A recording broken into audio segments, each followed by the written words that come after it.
Sarah Thompson couldn't see anything, but what she saw that night changed Elvis forever. Among 25,000 people, only she truly understood who Elvis really was. It was November 3, 1974, at the Mid-South Coliseum in Memphis, Tennessee. Elvis was in the middle of one of his most electrifying performances of the year. The arena was packed to capacity with 25,000 screaming fans, their voices creating a wall of sound that could be heard for miles. Elvis had just finished burning love to thunderous applause, sweat glistening on his forehead under the bright stage lights. He was wearing his iconic white jumpsuit with the golden eagle design, and the energy was absolutely electric. But in Section C, row 15, seat 23, sat a little girl who experienced this concert completely differently than everyone else. 9-year-old Sarah Thompson had been blind since birth, but her love for Elvis Presley's music ran deeper than most people who could see him perform. She knew every song, every vocal inflection, every emotional nuance in Elvis's voice. Sarah's parents, Robert and Linda Thompson, had saved for 8 months to afford these tickets. Robert worked double shifts at the Memphis cotton mill, and Linda took on extra seamstress work just so their daughter could experience her idol in person. They knew Sarah couldn't see Elvis, but they also knew that for Sarah, hearing him live would be like seeing him with perfect clarity. "Daddy, is he really there?" Sarah whispered as the crowd erupted around them. Her small hands were pressed against her ears, not from the noise being too loud, but because she was trying to isolate Elvis's voice from the chaos. Robert smiled, tears forming in his eyes. "Yes, sweetheart, he's right there on that big stage, singing just for you." What Robert didn't know was that Sarah had been preparing for this moment her entire young life. Every night for the past 3 years, she would sit by her family's old radio and listen to Elvis's records. She had memorized not just the lyrics, but the exact way Elvis breathed between phrases, the subtle changes in his tone, the emotion behind every word. Elvis was transitioning into the slower, more intimate part of his show. The arena lights dimmed, and he walked over to the white grand piano that had been set up stage left. This was always Sarah's favorite part of any Elvis recording, when he sang the ballads, when his voice became soft and vulnerable, when it felt like he was singing directly to her soul. "Y'all having a good time tonight?" Elvis asked the crowd, his voice carrying that familiar warmth that had made him beloved by millions. The audience roared their approval, but Sarah was focused on something else entirely. She could hear something in Elvis's voice that night, a sadness, a loneliness that reminded her of how she sometimes felt being different from other children. Elvis sat down at the piano and began the opening chords of "Love Me Tender." This was Sarah's absolute favorite Elvis song. Her mother had sung it to her as a lullaby when she was little, and she had memorized every note, every pause, every breath. As Elvis began to sing, Sarah's heart filled with joy so pure that she couldn't contain it. "Love me tender, love me sweet, never let me go." Elvis's voice filled the arena with that honeyed, emotional tone that had captivated the world. But then something extraordinary happened. From somewhere in the crowd, a second voice joined his. It was high, clear, and absolutely perfect in pitch. It was the voice of an angel. Elvis stopped singing mid-phrase. His hands froze on the piano keys. The backing band, confused by the sudden silence, gradually stopped playing. For a moment, the only sound in the 25,000-seat arena was that pure, innocent voice continuing the song alone. "You have made my life complete, and I love you so." The audience began to quiet down, confused by what was happening. Some people started looking around, trying to figure out where that beautiful voice was coming from. Elvis stood up from the piano, his face showing a mixture of confusion and amazement. In all his years of performing, he had never heard anything quite like this. "Hold on, folks," Elvis said into his microphone, his voice gentle but carrying clearly through the arena's sound system. "I need to find out where that beautiful voice is coming from." He shielded his eyes from the stage lights and peered out into the crowd. "Keep singing, honey. Let me find you." Sarah, unaware that she had stopped an entire concert, continued singing the song that had become the soundtrack to her dreams. Her parents sat frozen in shock, realizing that their daughter's voice had somehow reached Elvis Presley himself. Other audience members began to turn and look at the little girl with the golden voice. "There," Elvis said, pointing in Sarah's general direction. "Section C. The little girl in the blue dress." Security guards started moving through the crowd, but Elvis held up his hand. "No, wait. I need to see this for myself." He stepped down from the stage, something he rarely did during concerts, and began walking through the crowd toward Sarah. As Elvis got closer, he could see Sarah more clearly. She was small for her 9 years, with long blonde hair and the sweetest face he had ever seen. But there was something else he noticed, the way she wasn't looking directly at him like everyone else. Her eyes, though bright and beautiful, didn't focus on him as he approached. "What's your name, sweetheart?" Elvis asked gently, kneeling down in front of Sarah's seat. The crowd around them had gone completely silent, straining to hear every word. Sarah turned toward his voice, her face lighting up with the most radiant smile Elvis had ever seen. "My name is Sarah Thompson, and I love you so much, Elvis." "Sarah, that's a beautiful name for a beautiful voice," Elvis said, his own voice beginning to crack with emotion. "How old are you, honey?"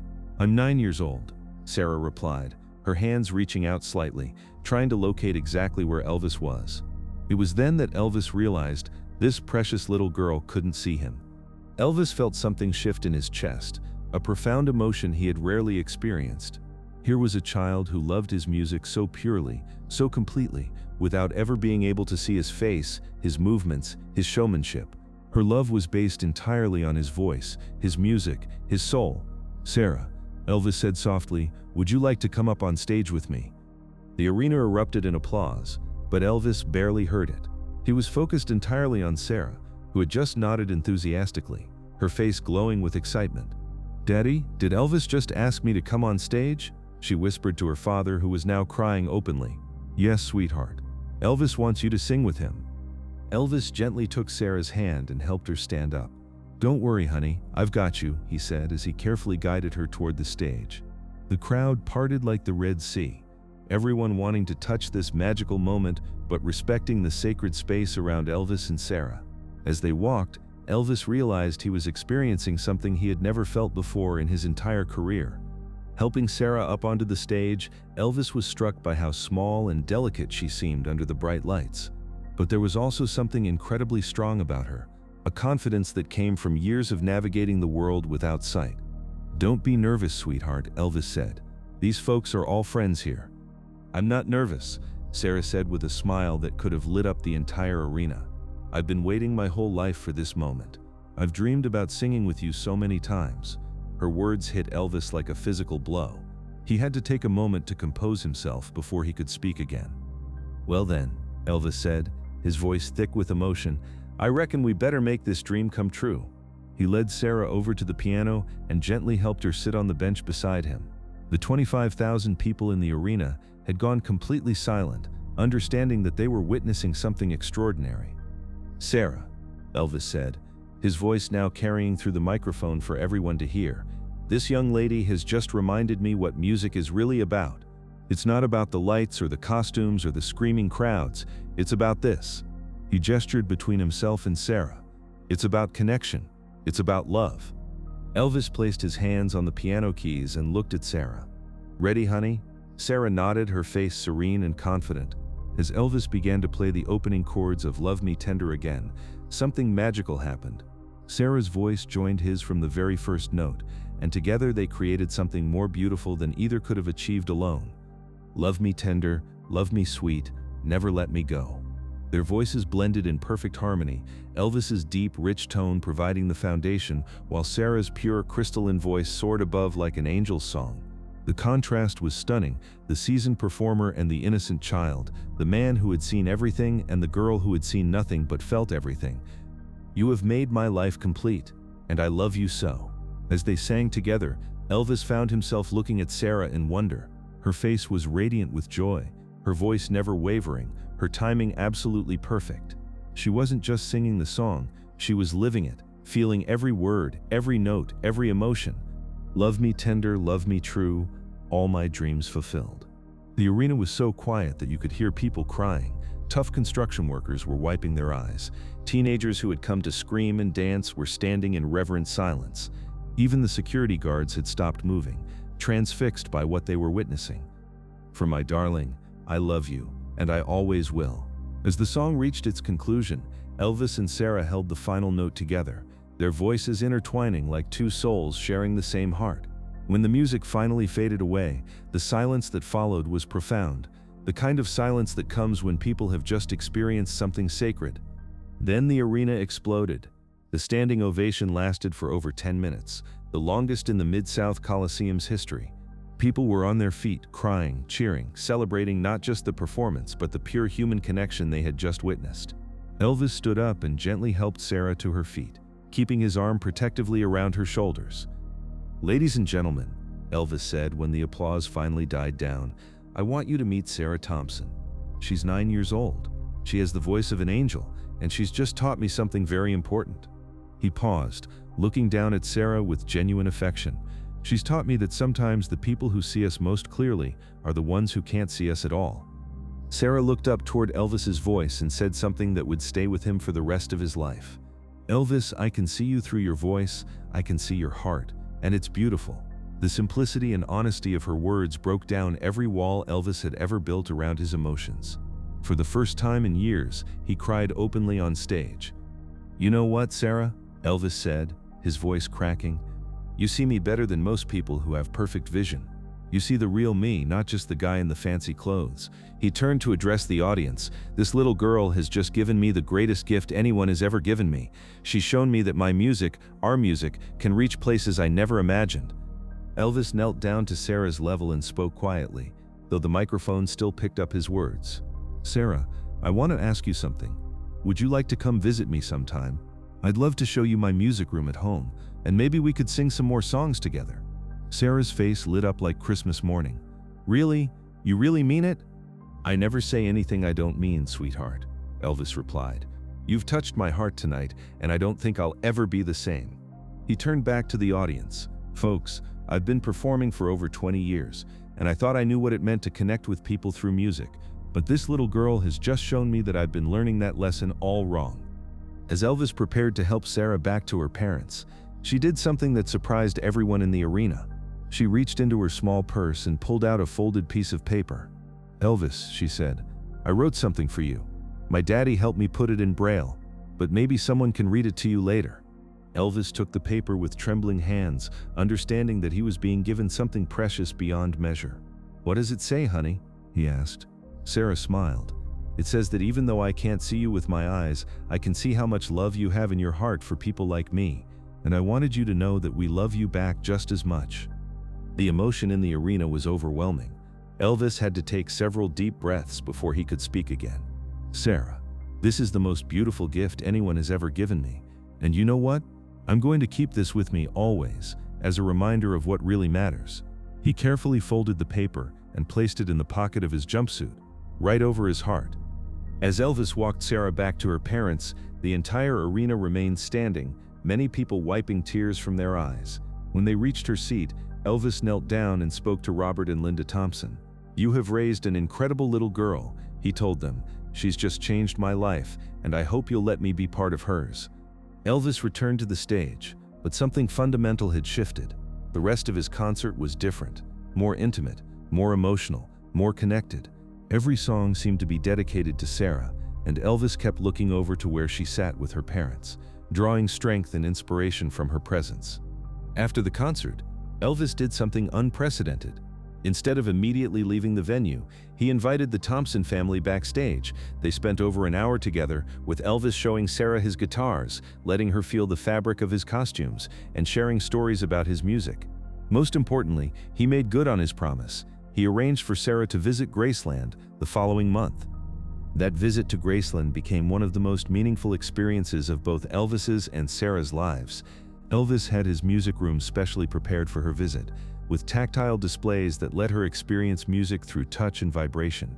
They spent the entire day making music together, and Elvis recorded several songs with Sarah that would remain in his private collection. The impact of that November night in Memphis extended far beyond the arena walls. Word of Sarah's performance with Elvis spread throughout the music community, and she began receiving invitations to perform with other artists. But more importantly, her story inspired changes in how concerts and musical events accommodate people with disabilities. Elvis himself was profoundly changed by the experience. Friends and family noticed that he approached his performances differently after meeting Sarah. He became more focused on the emotional connection with his audience, less concerned with the spectacle, and more interested in the human moments that music could create. Sarah Thompson grew up to become one of the most respected music therapists in the country, specializing in working with visually impaired children. She often told her students about the night she sang with Elvis, not as a boast, but as an example of how music can transcend any barrier, any limitation, any difference that might separate us from one another. In 1977, when Elvis passed away, Sarah was among the thousands who gathered at Graceland to pay their respects, but her goodbye was different from the others. She didn't need to see his grave to feel his presence. She carried his music, his kindness, and his love in her heart, where she could access it whenever she needed to remember that she was seen, valued, and loved. The piece of paper that Sarah gave Elvis that night was found among his most treasured possessions after his death.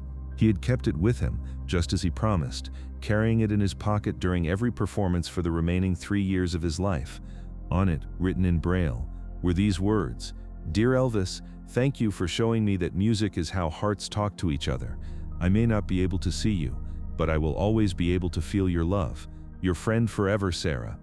What made this discovery even more remarkable was that Elvis had learned to read Braille just so he could understand Sarah's message himself. Joe Esposito, Elvis's road manager, later revealed that Elvis had quietly hired a Braille instructor and spent months learning the raised dot system. He wanted to be able to read Sarah's words with his own fingers, to experience them the way she had written them. The relationship between Elvis and Sarah continued to grow long after that magical night in Memphis. True to his word, Elvis arranged for Sarah to visit Graceland multiple times over the years. Each visit was carefully planned to give Sarah experiences that went beyond what her eyes couldn't see. Elvis had tactile music displays installed, allowing Sarah to feel the vibrations of different instruments. He created a sensory garden where she could experience music through touch, smell, and sound. During one particularly memorable visit in 1976, Elvis surprised Sarah by arranging for her to meet other musicians who had been inspired by her story. B.B. King, Johnny Cash, and Carl Perkins all came to Graceland, specifically to meet the little girl who had touched Elvis so deeply. Each of them spent time with Sarah, sharing their own stories about music and showing her their instruments. But perhaps the most touching aspect of their relationship was how Elvis began to see his own performances through Sarah's perspective. He started paying attention to the emotional content of his songs in ways he never had before. He would often ask himself, what would Sarah hear in this song? What story would she understand that others might miss? This shift in Elvis's approach didn't go unnoticed by his fellow musicians and his audiences. Charlie Hodge, Elvis's longtime friend and guitarist, later said, "After Elvis met Sarah, something changed in him. He sang with more heart, more soul. It was like she had shown him a part of music he'd never seen before, even though she couldn't see it all." The story of that November night began to take on a life of its own. Music journalists wrote about it, other performers referenced it in interviews, and gradually it became part of Elvis lore. But unlike some of the myths and legends that surrounded Elvis, this story was documented. Several audience members had recorded portions of the concert on bootleg equipment, and while the audio quality wasn't perfect, Sarah's voice could be clearly heard joining Elvis's. Years later, when digital technology allowed for better audio restoration, these recordings became some of the most treasured pieces in Elvis collectors' archives. Not because of their technical quality, but because they captured a moment of pure human connection that transcended the usual barriers between performer and audience. Sarah's influence on Elvis extended beyond just their personal relationship. Inspired by her story, Elvis began incorporating more charity work for disabled children into his touring schedule. He would often arrange for special seating sections for children with disabilities, and he made sure that his concerts were accessible to people who experienced music differently than the typical audience member. In 1976, Elvis established the Sarah Thompson Foundation for Musical Accessibility, though he kept his involvement largely anonymous during his lifetime. The foundation worked to ensure that concert venues and music programs were accessible to people with various disabilities. Sarah herself became involved with the foundation as she grew older, eventually serving on its board of directors. The foundation's work had a ripple effect throughout the entertainment industry. Other performers began to follow Elvis's example, making their concerts more inclusive and accessible. Venues started installing better hearing loop systems, tactile seating areas, and other accommodations that allowed everyone to experience live music fully. Sarah's own musical journey was profoundly shaped by her relationship with Elvis. She studied music therapy in college, focusing specifically on how music could be used to help children with disabilities. Her doctoral thesis, Seeing through sound, music as a bridge to understanding, became required reading in music therapy programs across the country. In her professional work, Sarah often shared the story of her night with Elvis, but always with a specific purpose. She used it to illustrate how music could create understanding and empathy between people who might otherwise have no connection. Elvis didn't stop his concert for a blind girl, she would tell her students. He stopped his concert for a human being who loved music. The blindness was just a detail. This perspective became central to Sarah's approach to music therapy. She taught her students to see past disabilities and focus on the person's relationship with music. Her methods were revolutionary for their time and became widely adopted in therapeutic settings around the world. The Mid-South Coliseum, where that magical night took place, was eventually demolished in 2006. But before it was torn down, the city of Memphis held a special ceremony to commemorate the venue's most memorable moments. Sarah, now in her 40s, was invited to perform one last time on the stage where she had sung with Elvis 32 years earlier. Standing at the same piano where she and Elvis had created their duet, Sarah sang "Love Me Tender" once more. This time, she was accompanied by the Memphis Symphony Orchestra, and the performance was broadcast live on television. As she sang, many viewers reported that they could almost hear Elvis's voice joining hers, as if his spirit was still present in that sacred space. The performance raised over $1 million for the Sarah Thompson Foundation, ensuring that the work inspired by that November night in 1974 would continue for generations to come. After her performance, Sarah spoke to the audience about what that night had meant to her and to the world of accessible music. "People often ask me what it was like to sing with Elvis," she said. "But the truth is, we're all singing with Elvis every time we use music to connect with another human being. Every time we see past someone's differences to find the song in their heart, we're continuing what started that night." Today, Sarah Thompson is recognized as one of the world's leading experts in music therapy and accessibility. She has written several books, including her memoir, Singing in the Dark: A Life Shaped by Music and Love, which became a bestseller and was adapted into a major motion picture. But despite all her professional accomplishments, she says that nothing has ever matched the pure joy of that moment when she was 9 years old, sitting at a piano with Elvis Presley, creating something beautiful together. The story of Elvis and Sarah has been featured in documentaries, academic studies, and countless articles about the power of music to transcend barriers. It's taught in courses on disability studies, music therapy, and even business schools as an example of authentic human connection in an increasingly disconnected world. At Graceland, the room where Elvis and Sarah spent time together has been preserved exactly as it was during her visits. Tour guides tell visitors about the little girl who taught Elvis to see music with his heart instead of his eyes. A glass case displays the Braille note Sarah gave Elvis, along with his own handwritten response, which he gave to her during one of her later visits. Elvis's note, written in his distinctive handwriting, read, "Dear Sarah, you have shown me that the most beautiful things in life can't be seen with our eyes but must be felt with our hearts. Thank you for teaching me how to truly see. Love always, Elvis." Below his signature, he had attempted to write her name in Braille, a touching gesture that showed how deeply their friendship had affected him. The influence of that November night continues to ripple outward even today. Music venues around the world have adopted Sarah's standards, a set of accessibility guidelines that ensure all audience members can fully experience live performances. Music therapy programs routinely reference the Elvis Sarah story as an example of music's power to create profound connections across any divide. Perhaps most importantly, the story serves as a reminder that sometimes the most transformative moments in our lives come not from grand gestures or elaborate plans, but from simple acts of human kindness and connection. Elvis could have ignored the voice singing along from the audience that night. He could have continued with his planned setlist and moved on to the next city. Instead, he chose to stop, to listen, and to connect with a child who saw him more clearly than anyone with perfect vision ever had. In a world that often emphasizes differences and divisions, the story of Elvis and Sarah Thompson stands as a testament to what becomes possible when we focus on what connects us, rather than what separates us. It reminds us that music, at its finest, isn't just entertainment, it's a bridge between hearts, a language that everyone can speak, and a gift that becomes more beautiful when it's shared. The legacy of that magical night in Memphis lives on in every accessible concert venue, every music therapy session, and every moment when someone chooses to see with their heart instead of their eyes. Elvis and Sarah showed us that when we open ourselves to true connection, we don't just touch others' lives, we transform our own. And sometimes, if we're very lucky, we create something so beautiful that it echoes through the years, inspiring others to sing their own songs of love, understanding, and hope. If this incredible story of music's power to transcend all barriers moved you, make sure to subscribe and hit that thumbs up button. Share this video with someone who needs to hear about the importance of seeing with your heart instead of your eyes.